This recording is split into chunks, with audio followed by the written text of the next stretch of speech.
Então abriu-lhes o entendimento para compreenderem as Escrituras, e disse-lhes: assim está escrito, e assim convinha que o Cristo padecesse e ao terceiro dia ressuscitasse dentre os mortos, e em seu nome se pregasse o arrependimento e a remissão dos pecados em todas as nações, começando por Jerusalém.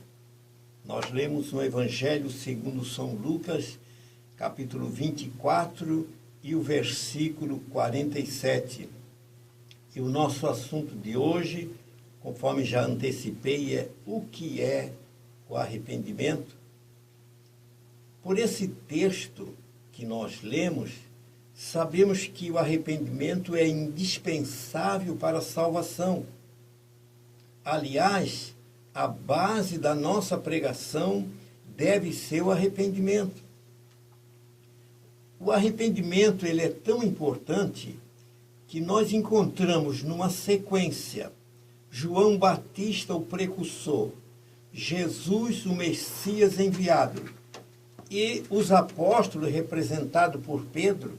Cada um deles, quando inicia o seu ministério, fala sobre o arrependimento. João Batista, nós lemos em Mateus capítulo 3, versículo 2, que ele mandou o povo se arrepender. Jesus, nós encontramos no Evangelho de Marcos, capítulo 1 e versículo 15. Também inicia o seu ministério falando sobre a necessidade do arrependimento. Pedro levantou-se no dia de Pentecoste, é o dia que nós chamamos como dia da inauguração da igreja, porque Jesus mandou que os apóstolos permanecessem em Jerusalém, aguardassem o revestimento de poder. Eles tinham uma missão, mas essa missão ficava aguardando o revestimento do poder. Isso aconteceu no dia de Pentecoste. A Bíblia diz que eles estavam todos reunidos no mesmo lugar e o Espírito desceu sobre ele. Nesse dia, aquele povo que estava em volta daquela casa onde os discípulos estavam, eles vieram tudo para olhar o que era aquilo, aquele barulho do descer, falando em línguas, eles tudo alegre. Quando Pedro se levanta representando todos os apóstolos e demais discípulos, a Bíblia registra que eram em torno de 120 pessoas. Então Pedro se levanta e prega a primeira mensagem da igreja cristã. E ele diz que era necessário arrependimento.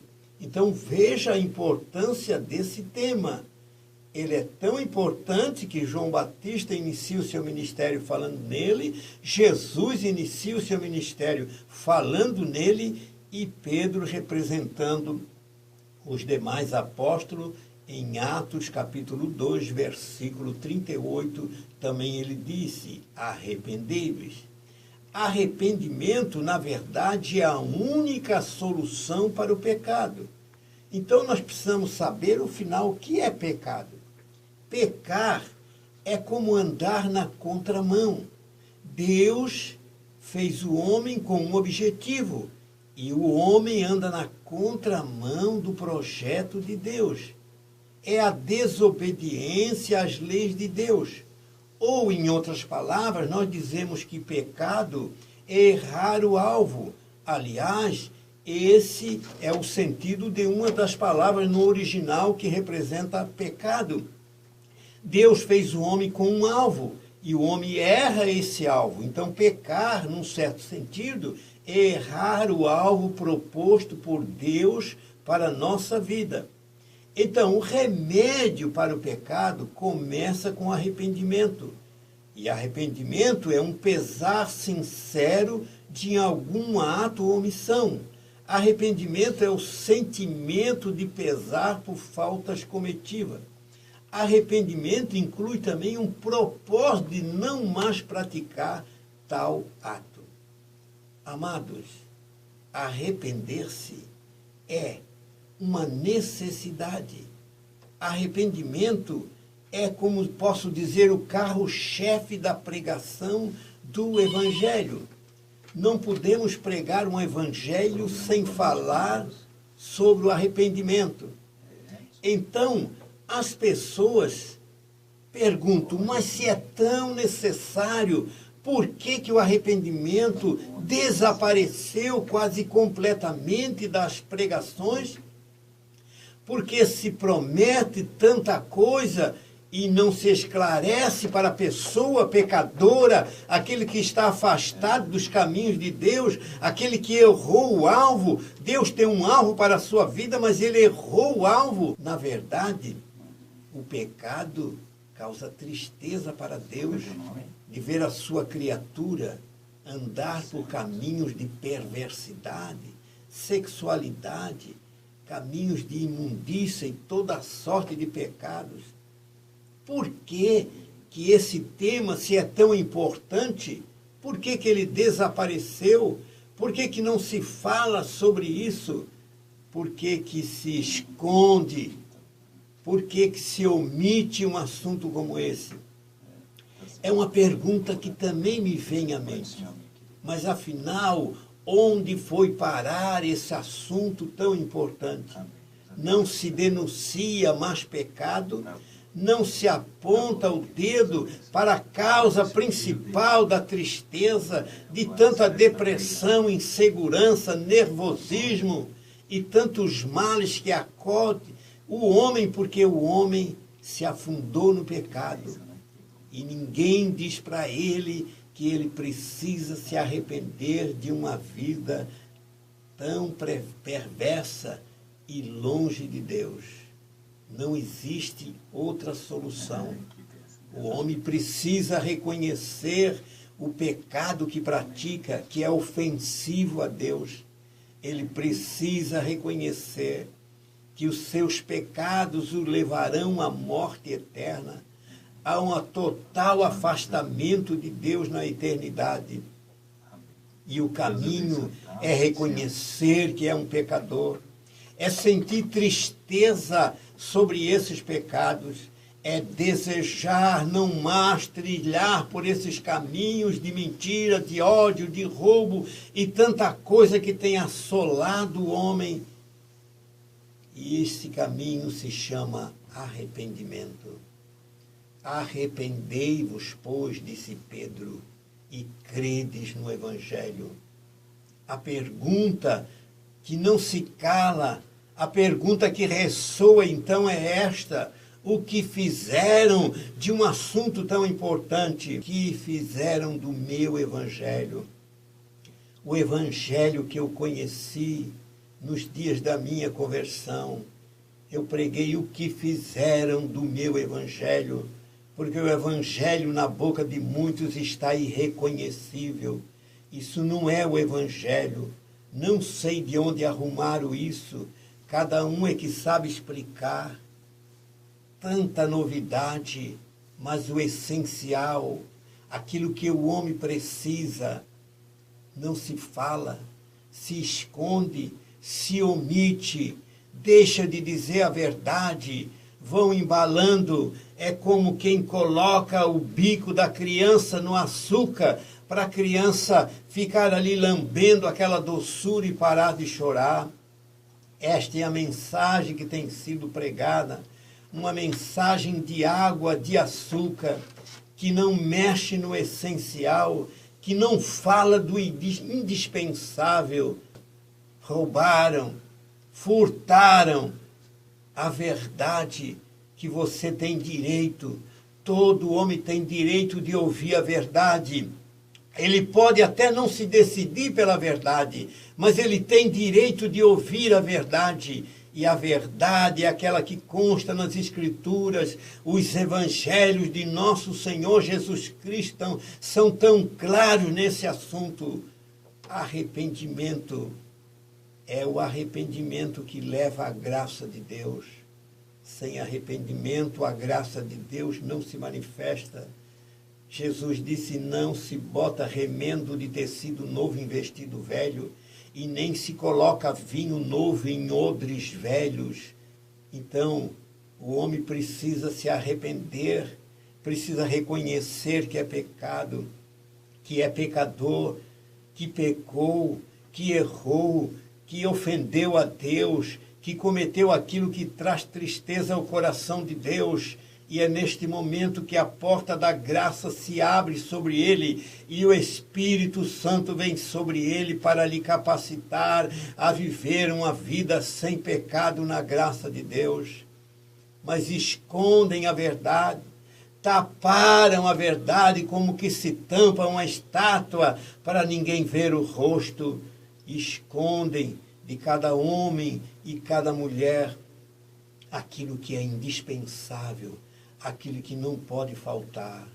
Fico triste quando ouço alguns programas que prometem tantas coisas pela simples contribuição, pelo assinar de um compromisso de ajuda mensal, como se Cristo e o seu sacrifício não fosse mais preciso, não fossem mais necessário, mas somente a contribuição e o compromisso financeiro.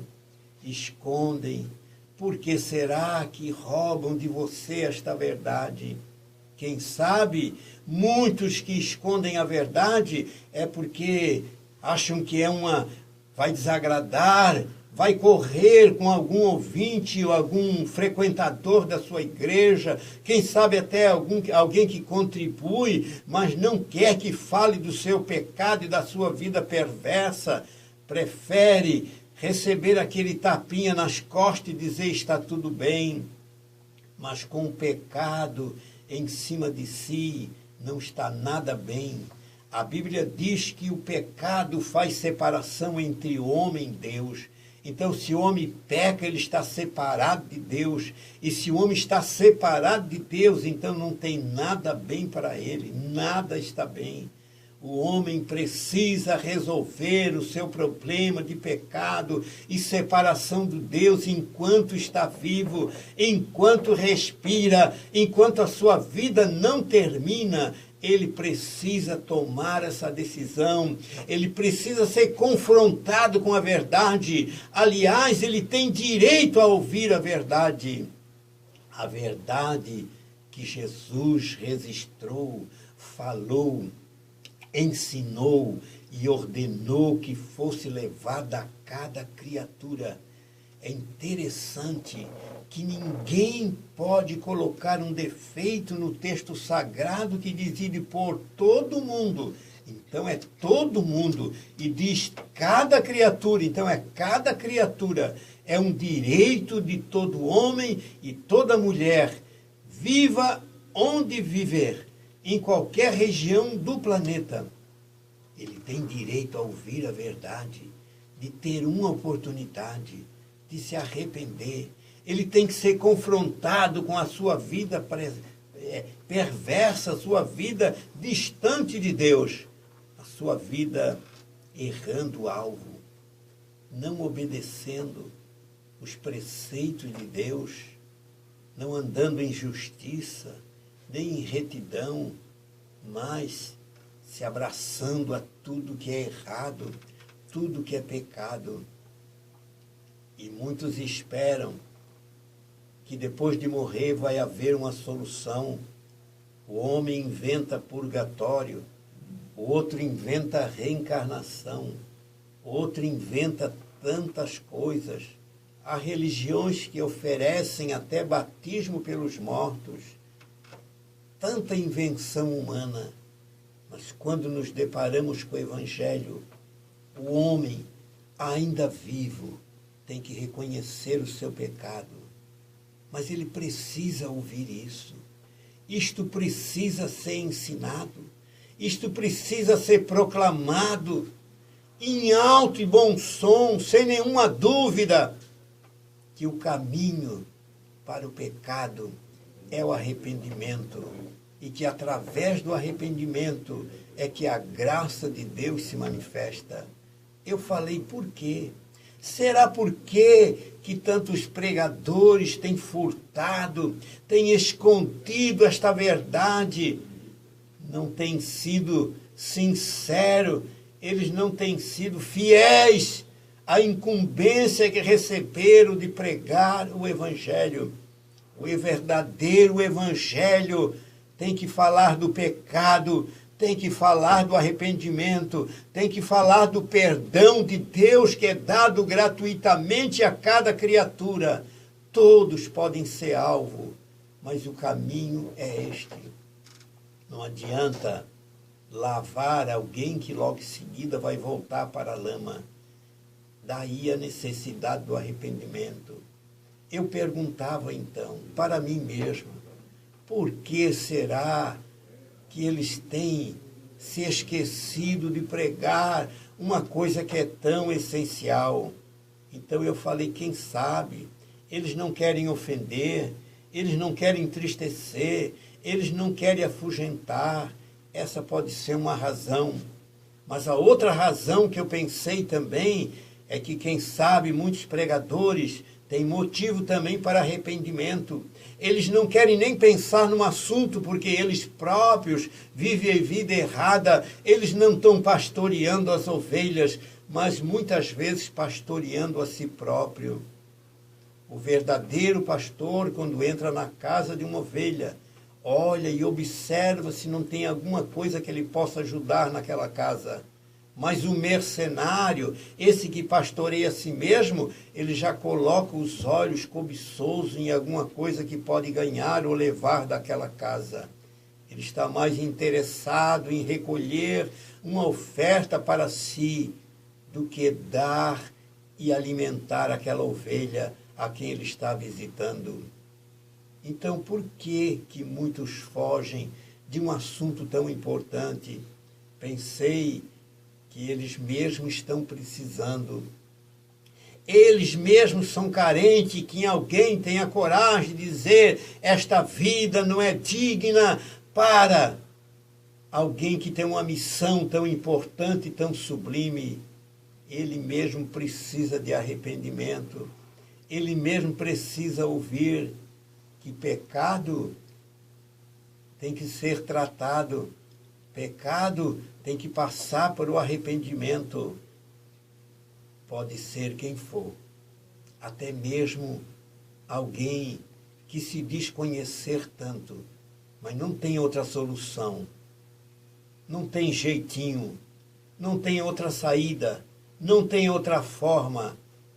Ninguém é isento do arrependimento. Não, mas eu sou fulano de tal, pode ser quem for. A Bíblia é clara. Se pecou, o caminho para a graça é o arrependimento. Não vem automaticamente, não vem assim, você não tem uma forma diferente de graça para você e para o resto da humanidade. Sabe, nós vivemos no Brasil. No Brasil é muito difícil muitas vezes, porque você olha para a classe política que eles criam e aprovam leis que beneficiam eles próprios. Eles podem fazer muitas coisas, nenhum juiz pode abrir ação contra eles, só no Supremo. E eles parecem que não são atingidos por nada. E, de repente, alguém que é um ministro, um pregador, ele começa a ficar importante e, como ele vive no Brasil, ele se acha também assim isento, que a lei de Deus não vai alcançá-lo, porque ele é fulano, é ciclano. Então ele prossegue na sua vida pregando um evangelho torto, um evangelho aleijado, um evangelho mutilado, um evangelho que falta com a verdade. Não é o evangelho de nosso Senhor Jesus Cristo, mas o seu próprio evangelho que ele criou. Ele formou um evangelho diferente.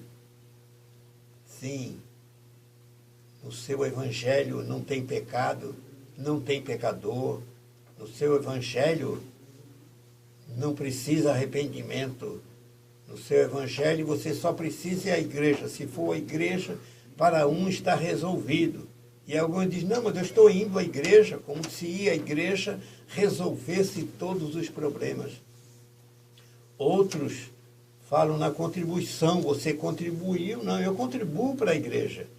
E as pessoas aprendem tão bem que eles costumam repetir isso. eu contribuo para a igreja. E alguns dizem, eu sou dizimista. Dizem assim com uma expressão, dando destaque na sua voz, como que se entregar recurso compra a graça de Deus. Excluíram da pregação um elemento essencial. A pregação tem que dizer que o homem é pecador, afastado de Deus, perdido. A Bíblia é clara que diz, todos pecaram e destituídos estão da glória de Deus. Paulo, escrevendo aos Romanos, ele disse isso. Porque o salário do pecado é a morte, mas o dom gratuito de Deus é a vida eterna. Porque todos pecaram e destituídos estão da glória de Deus. O verdadeiro evangelho se refere ao homem e convidando a voltar, a trilhar os caminhos de Deus, a se arrepender. Precisamos fazer como João Batista. João Batista diz, arrependei-vos. O João Batista foi mais além. Este homem corajoso, que foi o precursor, Deus levantou este homem para ir na frente antes que Jesus iniciasse o ministério. Era interessante que na época de João Batista ele pregava em lugares desertos. Eu fiquei pensando, mas o povo saía da cidade e foi ao encontro de João Batista. Ele não tinha igreja, ele não tinha púlpito, ele não tinha nenhum local para receber a sua assistência. Ele estava lá na beira do Jordão, em lugares ermos, e mais alguém passou, quem sabe ele pregou para uma pessoa, essa pessoa foi avisando para outra, então foram vindos. Ele não ia ao encontro das pessoas, as pessoas é que iam ao encontro de João Batista.